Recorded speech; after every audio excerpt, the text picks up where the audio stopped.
इस खबर के प्रायोजक हैं Lohianagar mount Carmel high school, Gyansthali high school और LMC कम्युनिकेशन।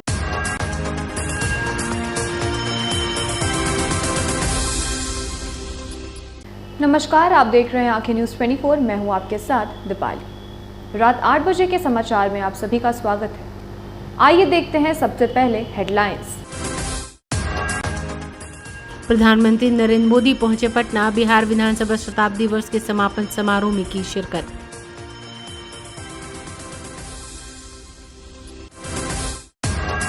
पीएम मोदी के पटना आगमन पर विपक्षी पार्टियों ने की बिहार को विशेष राज्य दर्जा देने की मांग। आम लोगों की पीएम मोदी से है कई उम्मीदें।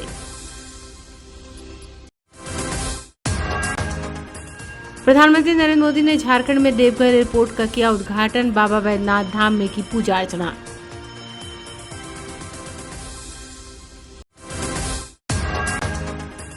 नहीं थम रहा कोरोना का कहर, उप मुख्यमंत्री तारकिशोर प्रसाद सहित 3 मंत्री हुए कोरोना संक्रमित।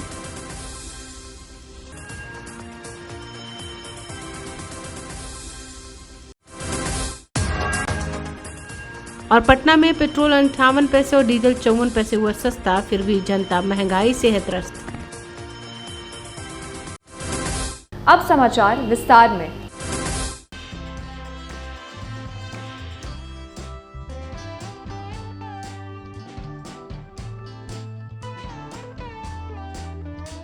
प्रधानमंत्री नरेंद्र मोदी ने बिहार विधानसभा के शताब्दी समारोह में शिरकत की।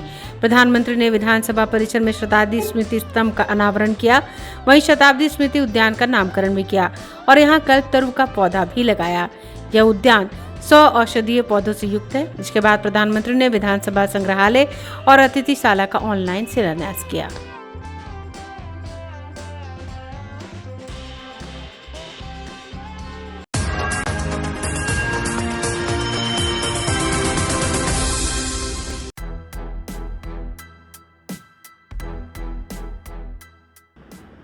आज 12 जुलाई को भारत के प्रधानमंत्री नरेंद्र मोदी बिहार विधानसभा शताब्दी समारोह के जश्न में शिरकत करने के लिए बिहार की राजधानी पटना शाम में पहुंचने वाले हैं, जिसको देखते हुए बिहार की प्रमुख विपक्षी पार्टी राजद द्वारा एक बार फिर से बिहार को विशेष राज्य का दर्जा देने की मांग दोहराई जाने लगी है। राष्ट्रीय जनता दल के प्रवक्ता शक्ति यादव ने कहा कि बिहार विधानसभा से जब सर्वसम्मति से बिहार को विशेष राज्य देने की मांग हो चुकी है, फिर भारत के प्रधानमंत्री नरेंद्र मोदी इसी बिहार विधानसभा के शताब्दी समारोह में भाग लेने के लिए पटना आ रहे हैं, तो उन्हें इस शुभ अवसर पर बिहार विधानसभा से पारित विशेष राज्य दर्जे की मांग को स्वीकार करके बिहार को विशेष राज्य का दर्जा देना चाहिए। बिहार विशेष राज्य के दर्जे की पात्रता रखता है और ये मांग पुरानी है हमारी। विधानसभा का शताब्दी समारोह है, देश के प्रधानमंत्री जी आ रहे हैं, सबकी नजरें देश के प्रधानमंत्री जी की तरफ है। क्या बिहार को विशेष राज्य के दर्जे का ऐलान होगा? उस विधानसभा ने सर्वसम्मति से पारित कर करके भेजा है भारत सरकार को, और उसी शताब्दी समारोह में प्रधानमंत्री जी पहुंच रहे हैं। नीति आयोग कहती है कि बिहार हर सूचकांक में नीचे है, तो इससे अच्छा अवसर और कुछ नहीं हो सकता कि जिस विधानसभा ने सर्वसम्मति से पारित किया हो, उसी विधानसभा के शताब्दी समारोह के अवसर पर प्रधानमंत्री जी पहुंचे, तो वादा पूरा करने का इससे अच्छा सुनहरा अवसर क्या हो सकता है। हम तो निश्चित तौर पर अपेक्षा करते हैं कि देश के प्रधानमंत्री जी बिहार को विशेष राज्य के दर्जे का ऐलान करें। राष्ट्रीय जनता दल द्वारा किए गए इस मांग पर कांग्रेस ने भी मुहर लगा दी है, वो भी कहां चुप रहने वाली थी। कांग्रेस प्रवक्ता अशोक नाथ तिवारी ने राष्ट्रीय जनता दल के सुर में मिलाते हुए कहा कि बिहार के पिछड़ेपन को देखते हुए केंद्र सरकार को बिहार विधानसभा शताब्दी समारोह के शुभ अवसर पर बिहार को विशेष राज्य का दर्जा देना चाहिए, जिससे कि बिहार की बदहाली खत्म हो सके, वह भी विकसित राज्यों की श्रेणी में आ सके। देखिए, जिस विधानमंडल से 2 बार बिहार को विशेष राज्य का दर्जा की मांग केंद्र सरकार को जा चुकी है, प्रस्ताव जा चुका है, उसी विधानमंडल में प्रधानमंत्री भी होंगे और उस मंच पर बिहार के मुख्यमंत्री नीतीश कुमार भी होंगे। तो हमें ये उम्मीद करनी चाहिए कि मुख्यमंत्री नीतीश कुमार बिहार के लिए विशेष राज्य के दर्जे की मांग उठाएंगे और प्रधानमंत्री से कुछ ठोस आश्वासन ले पाएंगे। अगर वो ऐसा करने में विफल रहते हैं तो ये मान के चलिए कि जिस तरह से उन्होंने बाल और नाखून वाली राजनीतिक नौटंकी की थी ना, ये विशेष राज्य का दर्जा भी उनकी राजनीतिक नौटंकी है। दो विपक्षी पार्टियों द्वारा लगातार विशेष राज्य के दर्जे की मांग किए जाने को लेकर सत्ता में सहयोगी पार्टी ने विपक्ष की मांग को निराधार और बकवास बताया। बिहार सरकार में वन एवं पर्यावरण मंत्री नीरज कुमार बबलू ने कहा कि विपक्ष के पास कोई काम तो बचा नहीं है, ना ही किसी तरह के मुद्दे बचे हैं। लगातार विकास की दिशा में काम किए जा रहे सड़क निर्माण, पुल पुलिया निर्माण, हर घर नल का जल जैसी महत्वपूर्ण बुनियादी सुविधाओं को आम लोगों तक पहुंचाने में हमारी सरकार का लगातार प्रयास जारी है। हमारी कोशिश है कि डबल इंजन की सरकार लगातार जिस प्रकार से विकास की गति को आगे बढ़ाने में प्रयत्नशील है, वो आगे भी जारी रहेगी। वहीं इस मुद्दे पर जनता दल यूनाइटेड ने, जो कि एक समय विशेष राज्य के दर्जे की मांग किया करती थी, अभी चुप्पी साधने में अपनी भलाई समझ रही है और कोई भी प्रवक्ता या पार्टी पदाधिकारी इस मुद्दे पर कुछ भी बोलने से बच रहा है। देखिए, माननीय प्रधानमंत्री जी देवघर में एयरपोर्ट उद्घाटन के लिए आ रहे हैं और उसके बाद बिहार आएंगे। बिहार में भी बट ब्रिज जो हमारा सिंबल है बिहार विधानसभा का, उसका एक सिंबॉलिक उद्घाटन करेंगे और उसके बाद एक कार्यक्रम भी है। तो मुझे लगता है कि कुछ न कुछ एक आध दो और शिलान्यास उद्घाटन वगैरह है। इसके अलावा मुझे लगता है कि बिहार में कुछ न कुछ जरूर दे करके जाएंगे। जिस तरह से माननीय प्रधानमंत्री जी का बिहार के ऊपर विशेष नज़र रहा है, विशेष फोकस हमेशा से रहा है, तो पूरा उम्मीद है कि बिहार को कुछ न कुछ सौगात मिलता रहा, पहले से भी मिलता रहा है और आगे भी मिलेगा। पर विपक्ष तो ये मांग कर रहा है कि नीतीश कुमार को खुले मन से ये मांग करनी चाहिए नरेंद्र मोदी से कि विशेष राज्य का दर्जा बिहार को मिल जाए। देखिए, विपक्ष का काम है बाजा बजाना, रोते रहना। विपक्ष के पास कोई मुद्दा नहीं है, मुद्दाहीन विपक्ष हो गया है, जनता ने दरकिनार कर दिया है। इसलिए उनके पास सिर्फ आरोप लगाने के अलावा कोई चीज़ नहीं रह गई है। बिहार पूरी तरह विकास कर रही है। बिहार में मुझे नहीं लगता कि किसी चीज़ की कमी रह गई है। जिस तरह से सड़कों का जाल बिछा है, अब पिछले ही दिनों माननीय गडकरी जी हमारे आए थे और उन्होंने कह के गए कि 2024 तक हम बिहार में जो सड़क का जाल बिछाएंगे वो अमेरिका की तुलना में रहेगा। तो जो सड़क का हाल है वो काफ़ी बेहतर होते जा रहा है और आने वाले दिन में और बेहतर और शानदार सड़क बन रहा है, स्कूल बन रहे हैं, अस्पताल बन रहे हैं, मेडिकल कॉलेज हर जिले में खुल रहे हैं। अभी सुपौल में एक मेडिकल कॉलेज का घोषणा हुआ है। तो सरकार दोनों जो डबल इंजन की सरकार है लगातार बिहार में विशेष काम कर रही है, हर तरह के कामों को फोकस कर रही है। तो मुझे नहीं लगता बिहार में कहीं कोई कमी रही है और विपक्ष का काम है बाजा बजाना, वो तो बाजा बजाते रहेंगे। अब देखने वाली बात यह होगी कि लगातार विपक्षी पार्टी द्वारा किए जा रहे विशेष राज्य के दर्जे की मांग का अगला कदम क्या होगा। वहीं जनता दल यूनाइटेड विपक्षी द्वारा उठाई गई किस मांग को समर्थन देती है या इसी तरह चुप्पी साधे रहती है। ब्यूरो रिपोर्ट, आंखें न्यूज़ 24। प्रधानमंत्री नरेंद्र मोदी आज झारखंड और बिहार के दौरे पर हैं। फिलहाल मोदी झारखंड के देवघर पहुंच चुके हैं। यहां उन्होंने देवघर एयरपोर्ट का उद्घाटन किया। इसके अलावा उन्होंने 16,000 करोड़ रुपए की परियोजनाओं का शिलान्यास और शुभारंभ किया। इसके बाद वो बाबा बैद्यनाथ मंदिर के दर्शन के लिए यहां गए। वक्त हो चला है एक छोटे से ब्रेक का। I am Shalini Singh, principal of Lohianagar Mount Carmel School. Here in our school, we give best education and good environment to our students, where they can learn well. We provide here well-equipped lab, well-equipped, well-stocked library. We have here well-trained teacher also. We have a sports playground for cricket, volleyball, football, and also provision for indoor activities. So we have here security system, information and communication technology. So we have all facilities here in our school where students feel comfortable and secure.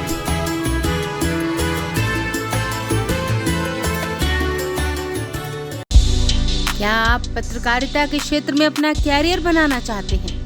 तो आज ही royal Ashoka institute of mass communication and journalism में अपनी जगह सुनिश्चित करें। आर्यभट्ट ज्ञान विश्वविद्यालय पटना से मान्यता प्राप्त 100% प्लेसमेंट के साथ royal Ashoka institute of mass communication and journalism नामांकन जारी है। हमारा पता है DS/16 गायत्री मंदिर के समीप, कंकड़ बाग, पटना 8,20,000। आप हमें संपर्क भी कर सकते हैं। हमारा मोबाइल नंबर है 9955456126। ब्रेक के बाद आप सभी का स्वागत है।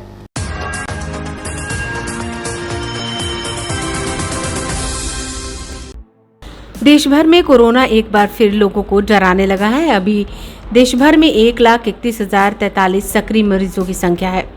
बात अगर बिहार की करें तो बिहार में प्रतिदिन मरीजों की संख्या में इजाफा हो रहा है। पिछले 24 घंटों के दौरान बिहार में 344 नए संक्रमित पाए गए हैं, वहीं एक व्यक्ति की मौत हो गई, जिसके कारण अभी 2271 सक्रिय मरीजों की संख्या बिहार में हो गई है। वहीं बात अगर पटना शहर की करें तो पटना में 18 स्कूली बच्चों समेत 167 नए मरीजों की पुष्टि हुई है। वहीं बिहार के उप मुख्यमंत्री तारकिशोर प्रसाद कोरोना संक्रमित पाए गए हैं और उनके साथ साथ 3 मंत्री जयंत राम, विजेंद्र यादव और लेसी सिंह भी कोरोना संक्रमित पाई गई हैं। सरकार द्वारा हर स्तर पर जागरूकता चलाई जा रही है, लेकिन मरीजों की संख्या में लगातार इजाफा हो रहा है। हमारी संवाददाता अक्षिता ने पटना की सड़कों पर यह जानने की कोशिश की कि आखिर लोग कोरोना वायरस को लेकर कितने गंभीर हैं, क्या कोरोना से बचाव के लिए इनके नियमों का पालन हो रहा है। दर्शकों नमस्कार, आप देख रहे हैं आंखें न्यूज़ 24। आपके साथ मैं हूं अक्षता। आए दिन हम सुन रहे हैं और देख भी रहे हैं कि कोरोना के मामले कितनी तेज़ी से बढ़ रहे हैं। आपको हम दिखा रहे हैं जो नज़ारा है, ये राजधानी पटना के कंकड़बाग के इलाके का है। मेरे पीछे जो लोग बैठे हैं आप देख सकते हैं किस प्रकार वो बिना मास्क के बैठे हैं, जहाँ लगातार लोगों से अपील किया जा रहा है कि मास्क लगाएं, सैनिटाइज़र का प्रयोग करें और साथ ही जो दूरी है उसको भी मेंटेन करें। लेकिन बावजूद इसके जो लोग हैं कितने लापरवाह हो गए हैं। आप देख सकते हैं कि बिना मास्क के ही वो घूमना ज़्यादा प्रेफर कर रहे हैं। आपको बताएं तो जितने राजनेता की हम बात करें वो लोग भी अब कोरोना से एक बार फिर से संक्रमित होना शुरू हो गए हैं। साथ ही ताज़ा मामला बताएं तो बिहार के जो उप मुख्यमंत्री हैं यानी कि श्री तारकिशोर प्रसाद जी भी कोरोना के चपेट में आ चुके हैं। इन सबको देखते हुए सरकार लगातार फिर से अपील कर रही है लोगों से। जनता से अपील है सरकार की कि जितने भी लोग हैं मास्क लगाएं, सैनिटाइज़र का प्रयोग करें और जो 2 गज की दूरी है उसका पालन ज़रूर करें। आइए आपको हम दिखाते हैं और कुछ लोगों से भी बात करते हैं तो उन्होंने मास्क क्यों नहीं लगाया है। सर, बहुत सारे ऐसे लोग हैं रोड पर जो मास्क बिना लगाए घूम रहे हैं, उनके लिए क्या बोलेंगे? उनके लिए यही बोलेंगे कि अभी कोविड जो बढ़ रहा है इसको देखते हुए सबको मास्क लगाना चाहिए। जो शिक्षित लोग ज़्यादा नहीं है वही लोग ज़्यादा मास्क नहीं लगा रहे हैं। मैम, बहुत सारे लोग जो है वो मास्क बिना लगा कर ही घूम रहे हैं, इस पर क्या बोलेंगे? आपने मास्क लगा रखा है, जो लोग नहीं लगा रहे उनके लिए क्या बोलेंगे? मतलब ये तो अपनी सेफ्टी के लिए होता है ना, सब लोग लगाते। अब किसी को नहीं समझ में आता वो अलग बात है, बट हम अपने हमेशा लगाते हैं क्योंकि ये हमारी सेफ्टी के लिए होता है। तो दर्शकों कुछ ऐसे लोग भी हमारे पास जो अपनी सेफ्टी का पूरा ध्यान दे रहे हैं और मास्क लगाकर घूम रहे हैं। ये भैया से बात करते। भैया, कोरोना चला गया है क्या? भैया, लोग किस कदर भाग रहे हैं कैमरे से आप देख सकते हैं कि पूछने के बाद भी लोग का कहना है कि अरे हमसे मत पूछिए, कोरोना कुछ नहीं है। लगाए हैं लेकिन कहाँ बताइए भैया। अब आप देखिए लोग जो है मास्क के बिना लापरवाह घूम रहे हैं। सवाल पूछने पर अचानक से लोगों का मन कर जाता है और वो खाने लगते हैं। आइए यहाँ के और लोगों से बात करते हैं और जानते हैं। भैया, मास्क नहीं लगाए, कोरोना खत्म हो गया है क्या? तो मास्क नहीं लगाए, आप भी मास्क नहीं लगाए, कोरोना चला गया है क्या? अभी तो थोड़ा लगाइले थे तभी तो मतलब ऐसा देख के लगने लापरवाह क्यों हो गए लोग कि कोरोना लगता है चला गया, मास्क वास्क नहीं लगा रहे हैं? ऐसा तो नहीं पता। भैया, मास्क नहीं लगाए, कोरोना चला गया है क्या? क्या मास्क नहीं लगाए? मास्क नहीं लगाए हैं, अभी तो सब लोग वैसे ही घूम रहे हैं। तो मतलब सब लोग घूमेगा तो अभी ऐसे ही घूमेगा? नहीं, मास्क है। कोरोना इतना बढ़ गया, मास्क लगाना चाहिए। हाँ, लगाएंगे। मास्क लगाइए। हाँ, लगाएंगे। मास्क क्यों नहीं लगाए? कोरोना चला गया है क्या? नहीं, कोरोना तो नहीं गया। मास्क नहीं लगाए? लगाएंगे। आप नहीं लगाए भैया मास्क? तो मास्क कोई नहीं लगा रहा है, ऐसा थोड़ा बात है। तो मतलब कोरोना चला गया, कोई नहीं लगाएगा तो आप भी नहीं लगाएंगे? कोरोना तो खत्म हो ही गया। कोरोना खत्म हो गया है। तो अभी जैसा कि न्यूज़ में दिखा रहे हैं और बता भी रहे हैं कोरोना के मामले लगातार बढ़ रहे हैं, तो क्या गलत है सब? कहाँ है, अभी तो पटना में ऐसा कोई बात नहीं है। राजधानी पटना की बात करें तो रोज 200 से ज़्यादा मामले सामने आ रहे हैं। जो बिहार के उप मुख्यमंत्री हैं वो भी कोरोना पॉजिटिव हो गए, तो क्या बोलेंगे इस पर? चलिए, पॉजिटिव हो गया तो हम लोग भी लगा लेंगे। मास्क जरूर लगाए है ना, मास्क लगाए कोरोना से अपने आप को सेफ कर सके। तो ये है पटना की जनता, आप देख सकते हैं खुद तो लापरवाह है, अपनी जान की उनको फिक्र है नहीं, साथ में दूसरों को भी जान की फिक्र नहीं है। आप बने रहे हमारे साथ, हम आपको ऐसी और खबरें दिखाएंगे और लोगों से बात करवाएंगे। देखते रहे आंखें न्यूज़ 24, नजर हर खबर पर। पेट्रोल और डीजल की बढ़ती कीमतों के बीच सरकार ने पटना में पेट्रोल को 58 पैसे और डीजल को 54 पैसे सस्ता किया है। इन कीमतों को लेकर लोग कितने संतुष्ट हैं, आइए देखते हैं। हमारी संवाददाता सोनाली ने जायजा लिया पटना की सड़कों पर और लोगों से यह जानने की कोशिश की कि पेट्रोल की बढ़ती कीमतों से वो कितने परेशान हैं। ये सस्ता पड़ता है, वो महंगा पड़ता है। ये सस्ता वो महंगा। तो आम जो पेट्रोल डीजल बढ़ता है तो आम जनजीवन पे कितना असर, बजट पे क्या असर पड़ता है? बहुत असर है, बहुत। कैसे करता है लोग पैसा? अब देखिए वो सबका अपना अपना करने का है। इससे आम नागरिकों को बहुत ज़्यादा तो राहत नहीं मिलेगा, और जिस तरह से महंगाई बढ़ रही है, पेट्रोल के दाम बढ़ रहे हैं, तो इससे आम जनजीवन बहुत ही प्रभावित हो रहा है। और यह चिंतनीय विषय है और चिंता का विषय कह सकते हैं, और इस पर सरकार को गौर करना चाहिए। हम लोग को जो पेट्रोल और डीजल का जो दाम बढ़ गया है, आम पब्लिक का बहुत सा इसका बोझ है कि नहीं, जिससे आदमी दिन प्रतिदिन आदमी क्या नाम है, आदमी गाड़ी चलाना भी छोड़ दिया है, आदमी पैदल चल रहा है। आज 58 पैसे सस्ता हुआ है। हाँ, 58 पैसे क्या भरपाई है आपके बजट में? नहीं भरपाई है। क्या चाहते हैं, कितना कम हो? अरे कम से कम मैडम ऐसा मूल्य हो जाए जिससे आम पब्लिक जी सके, उसका आदमी का लाभ मिल सके, और क्या। हम यही कहेंगे कि जो है उस पर कुछ कम करे। मान लीजिए जो अमीर है वो लोग तो अपना करे, जो गरीब है वो लोग तो कैसे कर पाएंगे, उसके लिए तो कुछ चाहिए। तो हम यही सरकार से अनुरोध करेंगे कि पेट्रोल डीजल और थोड़ा कम हो रेट, कि और भी वाहन गाड़ी भी चले और जो भी काम है लोग का सुविधा से हो जाए, अच्छा रहेगा जी। तो मतलब कोई आपको ज़्यादा फर्क पड़ा नहीं? नहीं, हमको कोई फर्क नहीं पड़ा है। तो आपने देखा जब कि हमने बात किया जब जनता से, तो वो कितने परेशान हैं इन बढ़ती कीमतों से। पेट्रोल के दाम बढ़ते तो बहुत तेज़ी से है, लेकिन जब घटते हैं तो 54 पैसे और 58 पैसे। इससे कुछ खास फ़र्क पड़ेगा?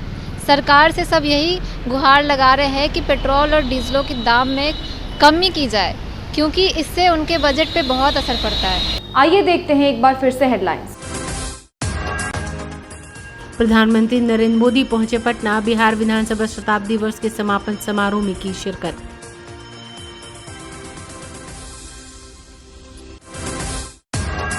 पीएम मोदी के पटना आगमन पर विपक्षी पार्टियों ने की बिहार को विशेष राज्य दर्जा देने की मांग। आम लोगों की पीएम मोदी से है कई उम्मीदें।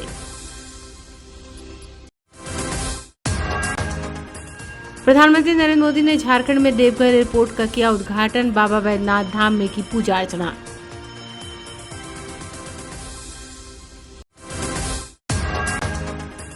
नहीं थम रहा कोरोना का कहर, उप मुख्यमंत्री तारकिशोर प्रसाद सहित 3 मंत्री हुए कोरोना संक्रमित।